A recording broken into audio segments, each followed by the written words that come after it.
Weekend curfew की धज्जियां उड़ाते लोग दिखाई दिए।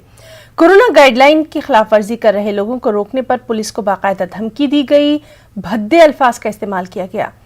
ऐसा ही एक मामला सामने आया जब एक मुलजिम खातून आभा यादव और दूसरे मुलजिम पंकज दत्ता को बाद में थाने लाया गया और दोनों पर DGMA की मुतादिद दफात के तहत मामला दर्ज किया गया।